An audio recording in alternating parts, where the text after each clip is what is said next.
Mis queridos amigos y hermanos, hoy es un día grandioso.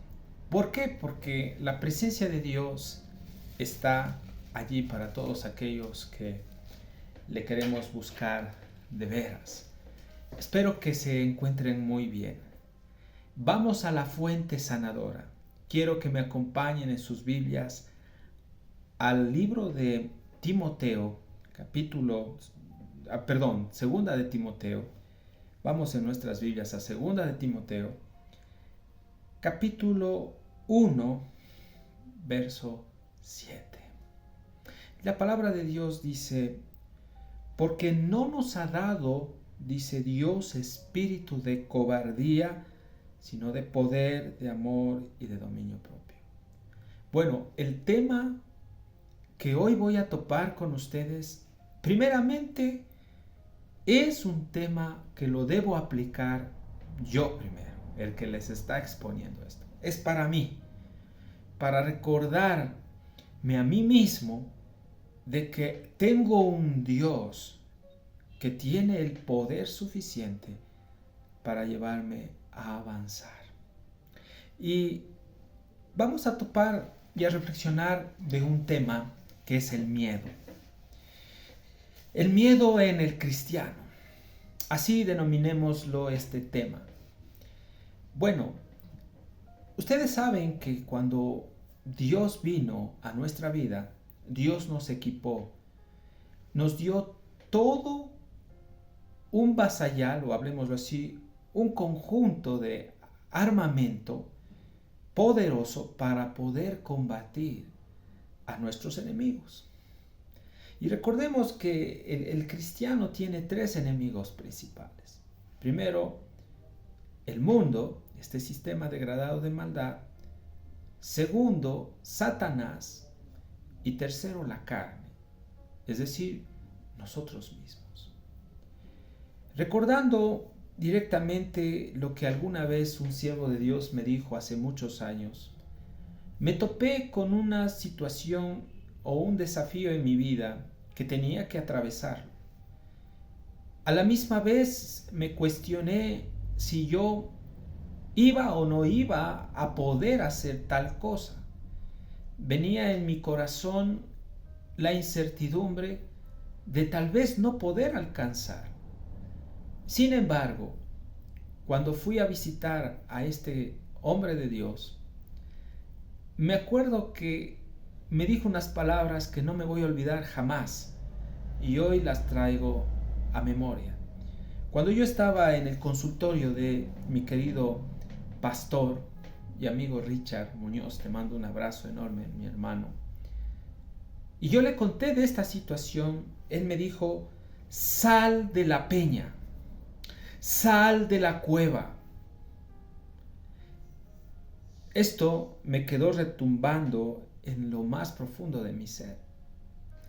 Cuando yo regresé a mi casa, cogí el bus, era como que el Espíritu Santo a través de mi hermano me decía que deje de estar en la posición de confort en la que yo me encontraba en ese tiempo.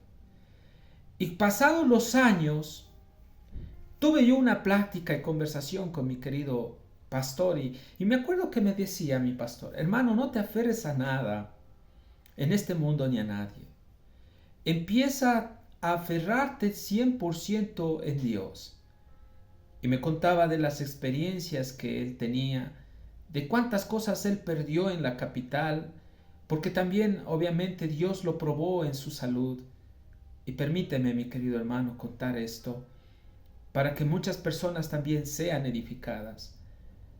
Y no fuiste un pastor avaro ni codicioso, sino que Dios te despojó de muchas cosas y tú me decías: hermano, tú tienes que estar dispuesto a perder para poder ganar otras cosas. Esto me llevó a entender que cuando yo le compartí, le hablé de muchas debilidades que tenía en mi caminar, situaciones también o problemas que se me presentaron en mi vida profesional, en mi vida familiar, a veces situaciones en mi vida emocional, Me acuerdo que Richard me decía, es que si bien es cierto hay pecados que a uno lo pueden afectar, pero el principal pecado o lo que nos atasca, me decía mi hermano, es el miedo. Es el miedo. Y no es que estoy aquí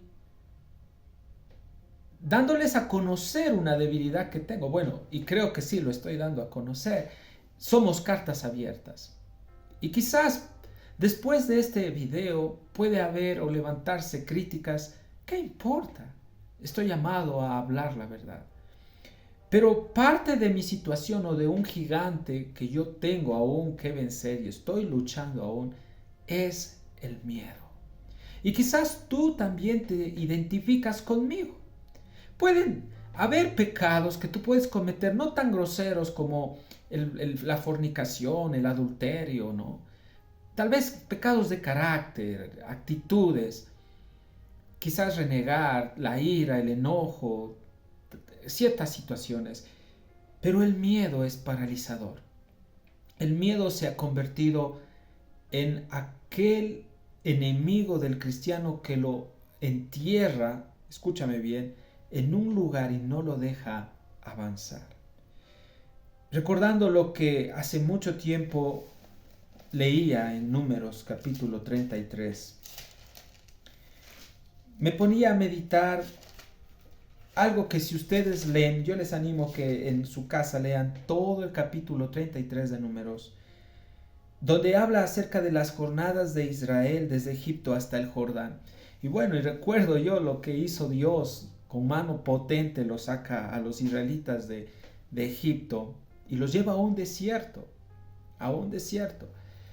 Y esto es una analogía de que Dios a nosotros nos libró de la muerte, de la condena eterna y nos trasladó directamente hacia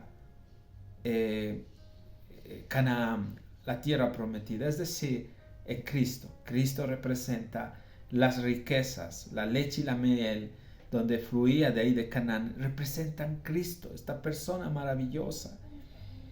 Y cuando ustedes leen Números capítulo 33, desde el verso 5 en adelante, se van a encontrar con dos palabras que se repiten 41 veces en este capítulo. El verso 5, les voy a dar lectura a algunos versos, y dice aquí: salieron pues los hijos de Israel a Ramasés y acamparon en Sucot. Verso 6 de Números 33. Salieron de Sucot y acamparon en Etán, que está al confín del desierto. Verso 7. Salieron de Etán y volvieron sobre Pid-ad-Irod, que está delante de Baal-Zephón, y acamparon delante de Milgot. Verso 8. Salieron de Pid-ad-Irod y pasaron por en medio del mar al desierto, y anduvieron 3 días de camino por el desierto de Etán, ¿sí? Y acamparon en Mará. Verso 9. Salieron de Mará y vinieron a Elim, donde había 12 fuentes de aguas y 70 palmeras, y acamparon allí. Verso 10. Salieron de Elim y acamparon junto al Mar Rojo. 11. Salieron del Mar Rojo y acamparon en el desierto de Sin. 12. Salieron del desierto de Sin y acamparon en Dopka. Verso 13. Salieron de Dopka y acamparon en Aluz. Verso 14. Salieron de Aluz y acamparon en Refidim, donde el pueblo no tuvo aguas para beber. Verso 15. Salieron de Refidim y acamparon en el desierto de Sinaí. Me voy a detener en el verso 14. Dice: salieron de Aluz y acamparon en Refidim. ¿Qué pasó allí en Refidim? El pueblo de Israel no tenía aguas para beber. El agua es el líquido vital más indispensable que el ser humano necesita. Porque si el hombre no bebe agua, muere. En el agua hay vida. El agua es indispensable. El agua representa, querido amigo y hermano, ¿sí? Representa un recurso necesario para poder vivir y avanzar. El agua es una tipología de lo que el hombre necesita, es decir, representa al Espíritu Santo. El hombre necesita a Dios. Pero literalmente Israel no encontró aguas en Refidim. ¿Te das cuenta hacia dónde voy? Vamos a hablar en el ámbito personal. Lo que a mí me sucedía hace años. Yo estaba viviendo una vida de confort, estaba acomodado en un cierto punto, no encontraba o no veía resultados. Pasaron algunos 2, 3 años y la situación es que me desanimé por el reto que tenía que enfrentar, incluso quise botar la toalla. Pero cuando vino este hombre de Dios a mi vida y me dijo, sal, sal de la cueva, me acordé de esto que dice el libro de Números 33. Salir implica o es un verbo que tiene que ver con acción. El cristiano tiene que, para poder conquistar, amados hermanos, todo lo que Dios nos ha dado espiritualmente, las promesas de Dios, tenemos que salir, tenemos que actuar. No podemos ser cristianos estáticos.